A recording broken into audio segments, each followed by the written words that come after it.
যুক্তরাষ্ট্র ইসরায়েলের সাথে চলমান যুদ্ধের মধ্যেই ইরানের উদ্দেশ্যে চীন থেকে রওনা দিয়েছে রাসায়নিকবাহী দুটি কার্গো।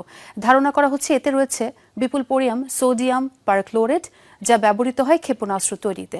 মার্কিন সংবাদ মাধ্যম দ্য ওয়াশিংটন পোস্টের একটি প্রতিবেদনে উঠে এসেছে এমনই তথ্য। জাহাজ দুটির মালিক যুক্তরাষ্ট্রের নিষেধাজ্ঞায় থাকা ইরানি শিপিং কোম্পানি IRISL।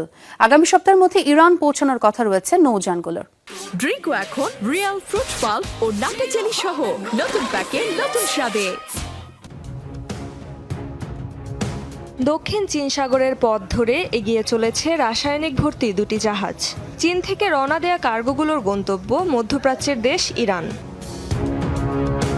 কার্গোগুলোর গতিপথ, স্যাটেলাইট ছবি সহ বিভিন্ন নথি বিশ্লেষণ করে মার্কিন সংবাদ মাধ্যম দ্য ওয়াশিংটন পোস্টের দাবি, জাহাজ দুটি চীনের বন্দর থেকে রাসায়নিক বোঝাই করে ইরানের দিকে যাচ্ছে। সম্প্রতি কার্গো দুটিকে নোঙর করতে দেখা যায় চীনের দক্ষিণ পূর্ব উপকূলের গাওলান বন্দরে। পরিসংখ্যান বলছে, এই বন্দর দিয়ে পরিবহন হয় বিপুল পরিমাণ শিল্প রাসায়নিক, যার মধ্যে রয়েছে ক্ষেপণাস্ত্র ও রকেট তৈরির অন্যতম গুরুত্বপূর্ণ কাঁচামাল সোডিয়াম পারক্লোরেট।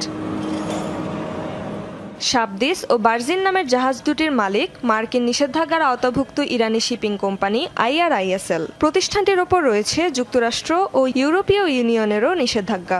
ওয়াশিংটনের অভিযোগ, তেহরানের ব্যালিস্টিক ক্ষেপণাস্ত্র কর্মসূচির জন্য ব্যবহৃত বিভিন্ন উপাদান পরিবহন করে থাকে কোম্পানিটি। বিষয়টি নিয়ে ইরান বা মার্কিন যুক্তরাষ্ট্র এখনো কোনো আনুষ্ঠানিক বক্তব্য দেয়নি। বিশেষজ্ঞরা বলছেন, চাইলেই প্রশাসনিক বা আমলাতান্ত্রিক জটিলতা তৈরি করে জাহাজগুলোকে বন্দরে আটকে রাখতে পারত চীন। তবে তা না করে সেগুলোকে ইরানে যাত্রার অনুমতি দিয়েছে দেশটি। চলমান যুদ্ধে এটিকে তেহরানের প্রতি বেইজিংয়ের নীরব সমর্থন হিসেবে দেখছেন অনেকে।